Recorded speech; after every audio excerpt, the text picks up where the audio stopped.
Right, welcome back. Now it's time, as you'll have gathered, for this week's Talking Points. I'm alongside James Millman. Right, we will start with a very serious issue, and that of the suspension or the exclusion from the sport of licensed trainer Johnny Farrelly for 7 years, James, under the new-ish safeguarding regulations. Now, clearly, because this is still subject to further judicial matters, we can't talk too much about the specifics of this case. We haven't been given very many specifics of the case, but it is still interesting. Tell me why, from a trainer's point of view. Yeah, which is a very basic statement, wasn't it? A permanent exclusion for 7 years. Johnny's able to appeal, and a statement from Johnny saying the police had an investigation and he wanted to point out there was no criminal charges subsequently. I think about 2019, a couple of years ago, new safeguarding regs have come in. Racing has quite a young workforce in the fact that we get a lot of people from racing school, 16, 17, they don't go to college and do A-levels, they come into the sport, and they should, well, the whole staff as a whole. Racing sometimes I think has been a little bit in the dark ages regarding working practices, and as a whole it's beginning to move on because the modern world's moving on pretty quickly. Like I say, we don't know much about any of the circumstances of the case, apart from the ban that Johnny Farrelly's been given, and it's a severe ban as well. Basically, his business is ended pretty abruptly, obviously subject to an appeal. But yeah, it's going to certainly, while trainers should be, it's going to make them take note even more of their employment practices and what happens in their yards. Yeah, and the rules that the BHA have applied here, it gives them quite broad scope to withdraw a trainer's licence, and it just underlines and reinforces the message, I think, here, that the intense duty of care that you have to young, as you say, 16 and 17-year-old or vulnerable people in your workforce. Yeah, most definitely, and it would be the same in any other really workforce, but I think racing is just reintroducing the fact how important it is, and like I say, we don't know any details, but it's a pretty strong punishment, and that just shows you how seriously you need to take it. Let's move on and talk about Shane Foley. There's an excellent interview by Richie Forrestal in today's Racing Post with Aidan O'Brien, and one of the key points of the interview was Aidan saying that he felt that Shane Foley should have been banned for a month for his ride in last month's Matron Stakes on No Speak Alexander when he took a left-hander and interfered with Ryan Moore on Mother Earth. What do you think? Well, Aidan's come out fighting various topics this morning in the article. 5 days was what Shane Foley got for the ban No Speak Alexander. He also went on to say that Ryan Moore should have got a week for St Mark's Basilica interference. So it wasn't just talking about this incident which affected his horse, Mother Earth, there getting absolutely chopped off. No run at all for Ryan Moore. Now here, Shane Foley had every opportunity to put both hands back in the rein, pull right-handed and create a gap for Mother Earth, and it'll keep the gap open that was there for Mother Earth. And for me, Shane Foley knew what was going to happen. He knew Group 1 race, he probably wasn't going to get disqualified. He was going to get a ban, 5 days. It's a long enough ban. We've seen Holly Doyle, 7-day ban. She missed a Group 1 ride. So it can be crucial, but I think in that kind of grade of race, jockeys are going to know that they can get away with it. It should be a lot severer. It's much more severe in the UK anyway. Ireland is very lax.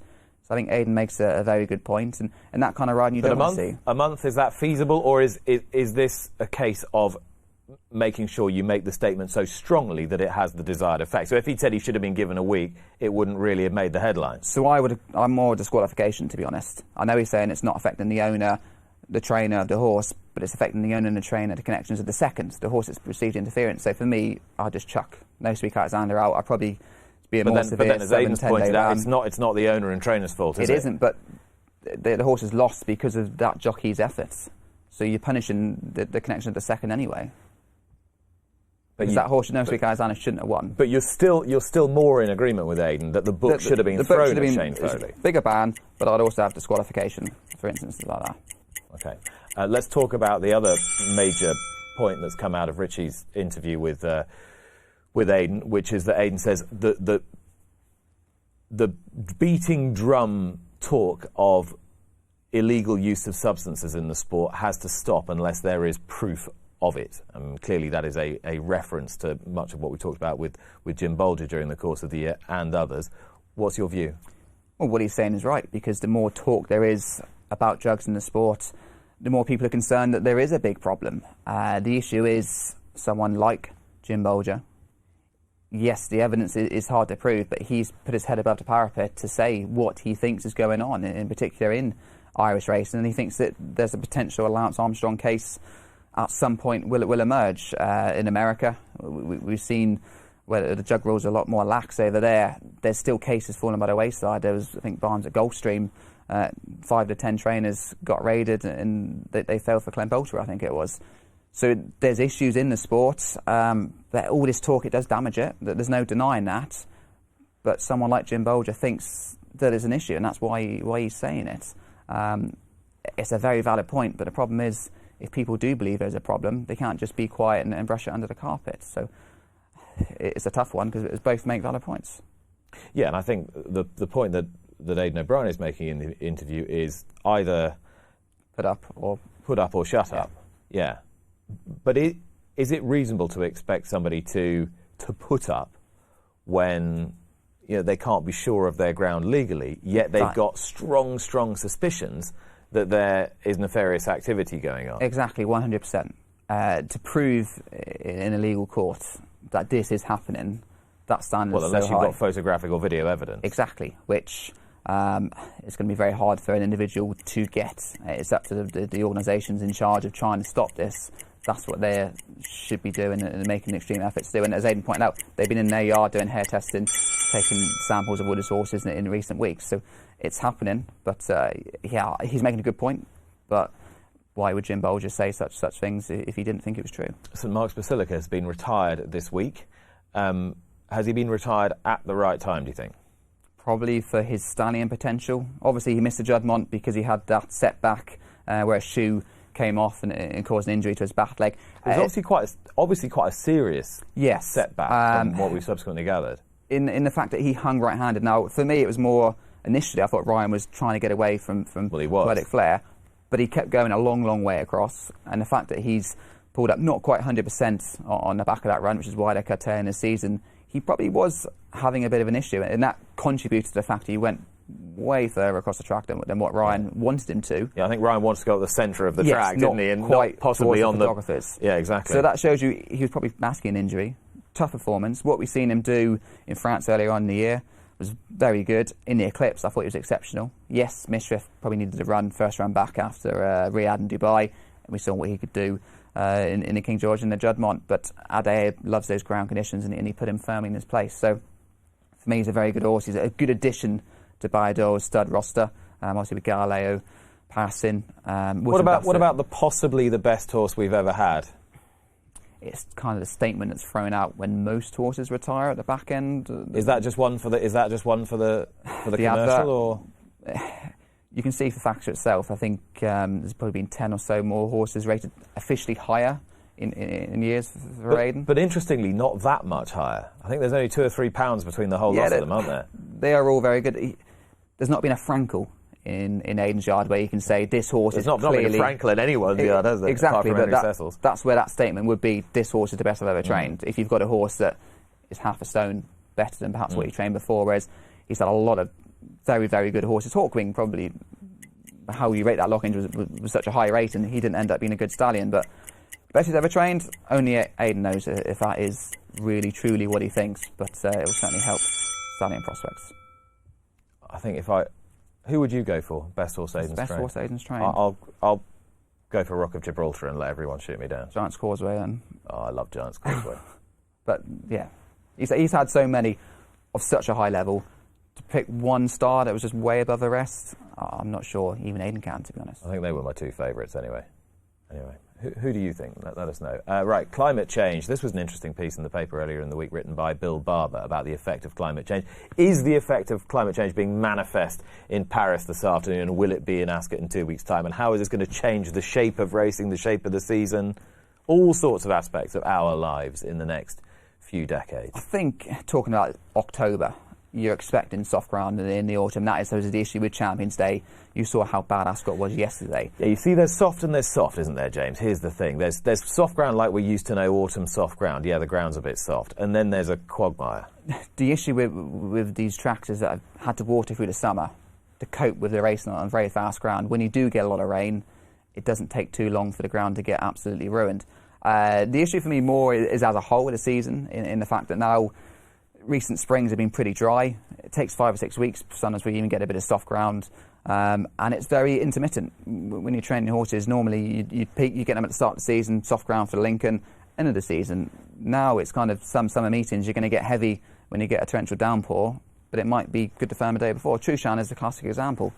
He keeps going to the races, and the rain's either fallen a day too late or a day too early as far as Shadwell is concerned. I think in the future, weather racing might become more prevalent in the fact that there's going to be less extremes regarding the potential going. So you think we'll get more all-weather tracks? Potentially, more because synthetic surfaces? They'll be able to take heavy rain, and if we get droughts, extended droughts in the UK, which may well happen, some tracks aren't going to be able to water as effectively as they'd like. It's going to be an issue, and I think the transport of horses, if you're going for carbon neutral, racing leaves a pretty big carbon footprint going forward. It'd be interesting to see what changes those high up will be making. It's in the future, but it's happening. It's a one-way system at the moment. I hadn't considered that point about there being a greater need potentially for more all-weather racing, but it's certainly an interesting possibility. Let's talk about the championship standings. It nearly all went horribly wrong for the current leader, Oisin Murphy, in the Jockeys Championship this week. He's still 9 in front. William Buick's just managing to keep it under 10. He's just keeping himself close enough with a couple of weeks left, though it's looking... Both had a quiet week. 3 winners for William, 2 for Oisin. Yeah. Oisin didn't have a quiet week when it came to Salisbury. You were there, I was actually weren't there with Lydia and Andrew Bolden, newcomer. Literally, when Oisin got on board, he just bolted and took off across the paddock, going absolutely flat out, and made zero effort to stop as he came to the rail. This is horrible. Luckily, Oisin, you can see exactly where he's hit the rail. He hasn't knocked any teeth out, just had some stitches, which I imagine is very painful as it is, but it could have been literally the season off, that kind of injury. So fortunately, Oisin's back. That's what I think William probably needed in the fact to get the 9 back in the next 2 weeks. Now we've got bigger fields, autumn ground. It's tough to get winners, and that's it. He's only had 3 and 2 each this week. So hopefully for Oisin, we've given him 9 winners this year. So if he does win by 9, I think we'll take full credit. It was the Millman's what won it. Exactly. Millman's what won it for Oisin. But yeah, fantastic. And both jockeys, I think William's had 2 more rides than Oisin, actually. They're both working very hard. And will it be Oisin what won it for Andrew Balding? Because he's still in front, and I would say he's surprised he's still in front. £74,000 there. Charlie Appleby is catching up. John and Foley Gosden, obviously they've got the big guns on Champions Day, but you're saying the real... If we get ground like we had yesterday, some of their stars may not perform or not turn up. Or not turn up, this is it. I mean, did John and Thady want to run Mishriff? I know it's going to be on the inner track if it's heavy, but do they want to run him on very soft ground if it rains for the next 2 weeks? And Palace Pier is probably going to be fine up the straight track. Stradivarius probably won't run. So their challenge is all contingent on the weather to Champions Day, isn't it? Exactly. So the issue for Andrew Bowen, I think he's 3 from 60 in the past fortnight. When you've had a good year, your horse has been running all season, they are starting to get tired, and it's what big guns he's got left to run, and I think they are a little bit limited, but fantastic to be holding on even at this stage of the season.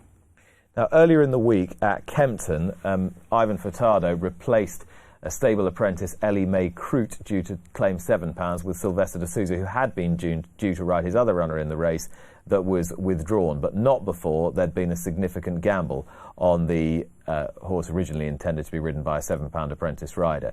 Well, the conclusion of this story is supposed to be, of course, that the gamble goes and wins. Probably should have won, didn't, but that's neither here nor there.